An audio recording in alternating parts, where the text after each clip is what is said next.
भारत अपनी हजारों वर्षों की विरासत को पुनर्प्राप्त कर रहा है, दोबारा उस पर गर्वित हो रहा है। बड़ा सौभाग्य है कि अभी 3 दिन तो प्रयागराज में अपने अपने राम का गुणस्तवन किया और अब भगवान ने ये आज्ञा दी है कि उनके द्वार पर भी उनका गुणस्तवन किया जाए। कल भगवान की राग सेवा का भी अवसर मिलेगा, अंदर बैठकर उनको भी कुछ जो कविताएं लिखी हैं उनको सुनाने का सौभाग्य मिलेगा।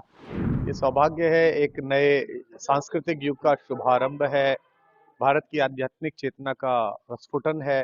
और इसे कोई धार्मिक उत्सव न माना जाए। मैंने पिछली बार भी कहा था, भारत अपनी हजारों वर्षों की विरासत को पुनर्प्राप्त कर रहा है, दोबारा उस पर गर्वित हो रहा है। और पूरे भारत के 150 करोड़ लोग, चाहे वो किसी भी पंथ विश्वास और मान्यता के हों, उनके लिए अयोध्या जी, प्रयाग, तीर्थराज प्रयाग, ये सब आस्था के श्रद्धा के केंद्र हैं। तो बड़ा सौभाग्य है कि अभी 3 दिन तो प्रयागराज में अपने अपने राम का गुणस्तवन किया और अब भगवान ने ये आज्ञा दी है कि उनके द्वार पर भी उनका गुणस्तवन किया जाए।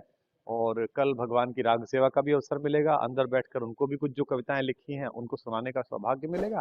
तो निश्चित रूप से ये पूर्वजों के पुण्य कर्म है और उन करोड़ों लोगों की शुभकामनाएं हैं जो मेरी वागीशा के माध्यम से, जो सरस्वती की कृपा है, जो साधना है, उसके माध्यम से कुछ सकारात्मक और आध्यात्मिक इस देश के लिए मुझसे करवाना चाहते हैं। तो महाकुंभ की तैयारी कर रही है।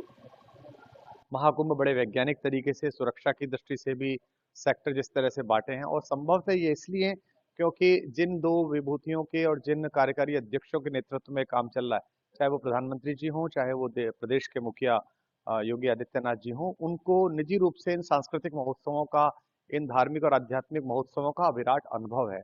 अपने श्रद्धेय गुरु के साथ भी एक बड़े तीर्थ क्षेत्र के कार्यकारी होने के नाते उन्होंने भी बहुत सारे कुंभ निश्चित रूप से वो गए होंगे। तो उन्हें पता है कि साधु संतों की क्या मान्यता है, उनको क्या चाहिए, उनका आदर कैसा है, उनका सत्कार कैसा है।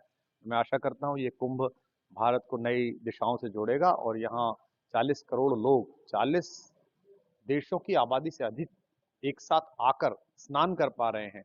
इसके लिए जिन लोगों ने व्यवस्था में अपने प्राण झोंके हैं, वे सब बिजली कर्मचारी, वे सब पीडब्ल्यूडी के लोग, सैन्य बलों के वे सब लोग, विशेष रूप से पुलिस के लोग, पैरामेडिक के लोग, जो इस दृश्य के पीछे खड़े हैं। हम तो आचार्यों को, महामंडलेश्वरों को, शंकराचार्यों के दर्शन पा रहे हैं, लेकिन ये दर्शन सुयोग से चल सके, इसके पीछे जो श्रम शक्ति लगी हुई है, यह कुंभ उन श्रम शक्ति के स्तवन